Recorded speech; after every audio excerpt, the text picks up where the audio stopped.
All right, welcome into the Film Buffa podcast on Buffa's Buffet via Substack. Yes, we're going to do this from a parking lot. Sometimes when movies come out quicker than you think, you got to pull an audible. And before you do an Uber shift, you sit down and talk about the movie. The new movie is Ready or Not, Here I Come, the sequel to the 2019 kind of suspense, thriller, horror, supernatural, kind of a few different genres. Went under the rug, didn't really have a lot of stars. I mean, Samara Weaving, I know her by these two movies, which kind of helped me when her character came on screen. It was just instant to buy her right back as the character who finds herself in the first film. You know, she's getting ready to marry what she hopes is the man of her dreams. He has a lot of money. His family has a lot of money. The wedding is at their mansion. Everything looks perfect. You know, good-looking guy.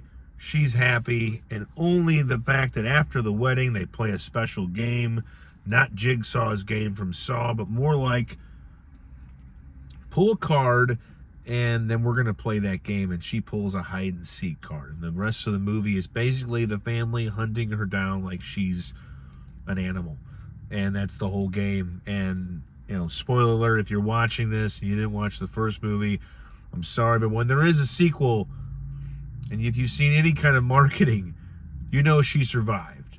But she did by the skin of her teeth and slowly bleeding out. I mean, again, if you haven't watched the first film and you know, oh gosh, I spoiled it that she lives, I'm sorry, it'll still be an entertaining movie to watch. When I watched the movie the first time in an advanced screening, I thought, okay, she's going to make it out alive, but I want this to be entertaining. Part 2 is more entertaining, and I think overall better than the first time. And the first one I liked a lot. It kind of came out of nowhere. It wasn't like the John Wick of a horror kind of suspense thriller with a little bit of supernatural, like salt and pepper on your breakfast food is what the supernatural twist. It's not like, whoa. Let's just say like the devil plays a part here. If you watch this thing on a Saturday, you're probably going to church on a Sunday, but you're going to be entertained while you're sitting there with your head down. Like, yep, I know I should have watched it. But the movie it's about 10 minutes longer than the original. It really flies. Let's just say the woman, you think she survived one bloodbath, she gets to be entered automatically into another. And the details are more kind of like a John Wick. Speaking of that movie, she finds out these games are part of the rich, high console, and there's multiple families. It's like if you brought together Wick, Game of Thrones, and then the original, you'd have the sequel. And it's a movie that moves quick, has a lot of good kills. It's not really about who lives or dies. I think we kind of know most of everybody's going to die. But it's all these movies are all about how sick the kills are. I mean, I essentially want characters being Jackson Pollocked, splashing, exploding bodies, throat slash, people just getting beaten up. Because you don't come into this movie to have them all sit around and tell stories and drink coffee. You want to see people just go. And she is, unfortunately, to her despair, accompanied by her estranged sister, played by Catherine Newton, a woman that kind of showed up on screen. Couldn't maybe match the face to the name to a face in my head, but when she popped up on screen, okay, she's been in a few things. And unfortunately, her sister is used as kind of like, well, you're going to do this or we're going to kill her. And so, again, this tiny yet feisty lead character has to kind of survive and try to do some killing of her own. And an hour and 46 minutes later, I was entertained. Do I need a third film? Not really. I'm semi-surprised we got a sequel to the first film, and I think it made good money and it was well-reviewed. Sometimes, you know, one's enough. We have to really go back to the well and try to capture lightning again.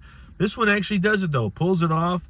I think it was, again, made on the cheap, just like the first movie was. The first film cost $6 million. I think it made $60 to $70 million, so that's a huge success. So it's no surprise they made it. It did take 7 years, because probably even with that kind of success, to go back to it, to get that funding, is probably not just like, you know, a snap of the fingers. So, but 7 years later, it's here, and it entertains the crap of anybody who liked the first film. And could you go into this movie without watching the first film? I think it'd be difficult, because it picks up right after the end of the first movie. I mean, literally, there's no napping.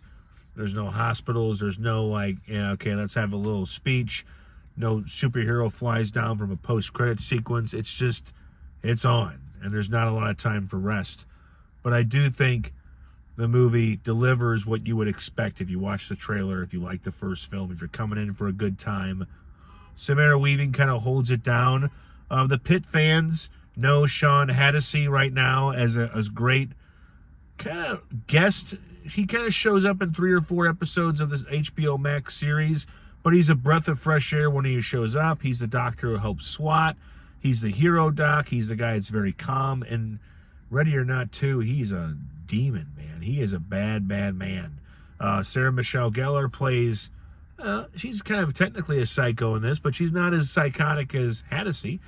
But that's the kind of cast you have here. You're going to know them as either really well-known TV actors, maybe a little bit of movies, but it kind of helps the story and the movie work better. So, opens tomorrow night. I think it's going to do well. It's going up against Gosling and the Alien in Space. So that's more of a feel-good movie than, hey, you want to watch, somebody look at somebody and go, well, I'll have what she's having. No, you're going to be wearing what she is in about 3 seconds. That happens multiple times.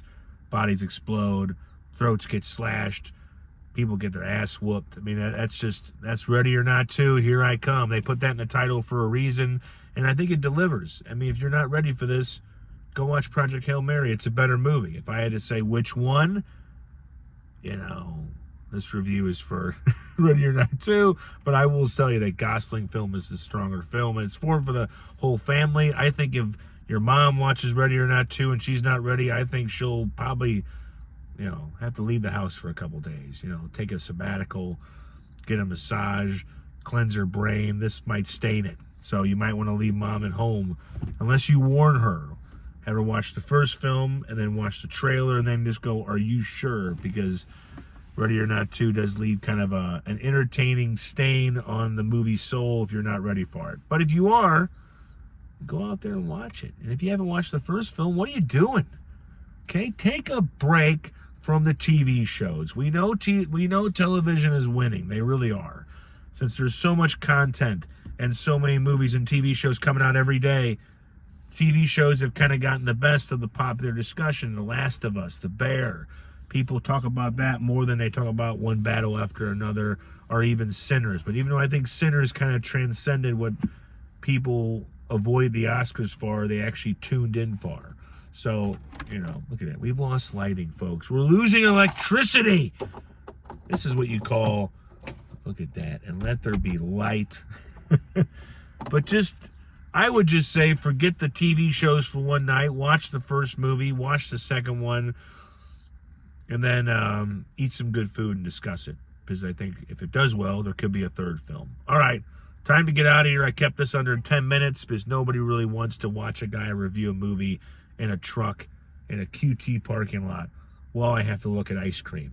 I can't do this. If I keep looking at this, I'm going to leave this. It's going to keep recording, and then you're going to be able to watch the first movie in that time by the time I get back. So read more of the stuff on the site. There's an article with this. I kind of make it when De Niro in Midnight Run says, ooh, a little surf and turf for his meal. I offer that with a little bit of the video and then a little written review. So enjoy it. Watch some more of the stuff. I got a lot of podcasts on the Film Buffa podcast page, a lot of articles. It will either entertain you or put you to sleep or both. But they're going to keep coming. So everybody have a good night. Tomorrow's Thursday, and that person is mad.